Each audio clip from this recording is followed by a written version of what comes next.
ఒక కుర్రాడు కొండపై ఉన్న ఇద్దరు ఋషులతో సరదాగా చదరంగం ఆడతాడు. కాని ఆ ఆటలో సమయం ఎంత వేగంగా గడిచిపోయిందో అతనికి అస్సలు అర్థం కాదు. కట్ చేస్తే 100 ఏళ్లు గడిచిపోతాయి. అతను ఆట ముగించి లేచేసరికి ఒళ్లంతా ముడతలు, తెల్లటి జుట్టుతో ముసలివాడైపోతాడు. ఎందుకంటే అతను అడుగుపెట్టింది దేవలోకం. అక్కడ ఒక్కరోజు గడిస్తే భూలోకంలో 1 సంవత్సరం పూర్తవుతుంది. ఆ మునులు తాము ఆడుతున్నది ఒక సాధారణ మనిషితో అనే విషయం మరిచిపోయారు. దానికి ప్రాయశ్చిత్తంగా అక్కడి తోటలోని ఒక అమృత ఫలాన్ని అతనికి ఇస్తారు. అది తింటే మళ్లీ యవ్వనం వస్తుందని చెబుతారు. ఆ కుర్రాడు అనుమానంగానే ఆ పండు తినగా అతని శరీరంలో మార్పులు మొదలవుతాయి. అయితే ఆ పండు ప్రభావం వల్ల అతను ముసలివాడి నుండి నేరుగా ఒక చిన్న పిల్లవాడిగా మారిపోతాడు.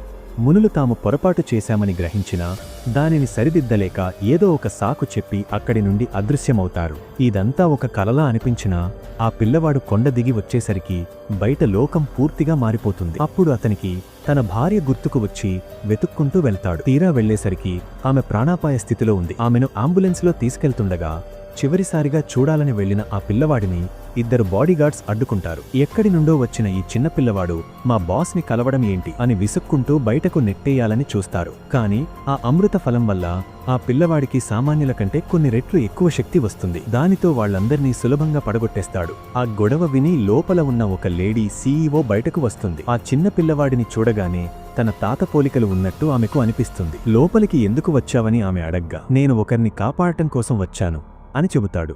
మొదట ఆమె నమ్మకపోయినా ఆ పిల్లవాడు వారి కుటుంబానికి సంబంధించిన ఒక రహస్యమైన చెస్ గేమ్ గురించి చెబుతాడు. ఆ ఆటలో గెలిచిన వారి కోరిక ఏదైనా తీర్చాలనేది ఆ కుటుంబ నియమం. నిజానికి ఆ గేమ్ను సెట్ చేసింది ఈ పిల్లవాడే. అతను ఒక ఎత్తు వేయగానే చుట్టుపక్కల వాళ్లంతా అది తప్పు అనుకుంటారు. కాని ఆ సీఈఓ మాత్రం అది ఒక గాడ్ లెవెల్ మూవ్, ఓడిపోతున్న ఆటను గెలిపించే అద్భుతమైన స్టెప్ అని అర్థం చేసుకుంటుంది. ఆమె తన ఓటమిని అంగీకరించి కోరిక ఏంటని అడగ్గా తన భార్యను చూడాలని చెబుతాడు. బెడ్ మీద ఉన్న ఆమె స్థితిని చూసి ఆ పిల్లవాడు చలించిపోతాడు.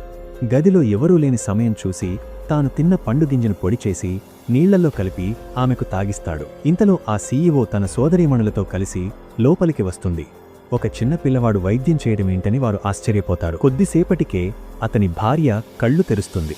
ఆమె ఇంకా మాట్లాడలేని స్థితిలో ఉన్న ఆ పిల్లవాడిని చూడగానే తన భర్త అని గుర్తుపడుతుంది. వెంటనే తన పిల్లలను బయటకు పంపేసి ఆ పిల్లవాడితో మాట్లాడుతుంది. అప్పుడు అతను అసలు విషయం చెబుతాడు. అది విని ఆ మహిళ చాలా బాధపడుతుంది. ఇంతటితో ఈ డ్రామా ముగుస్తుంది. ఇలాంటి మరిన్ని ఇంట్రెస్టింగ్ వీడియోల కోసం కామెంట్ బాక్స్లో డ్రామా అని టైప్ చేయండి. వీడియో నచ్చితే లైక్ చేసి మన ఛానల్ని సబ్స్క్రైబ్ చేయండి.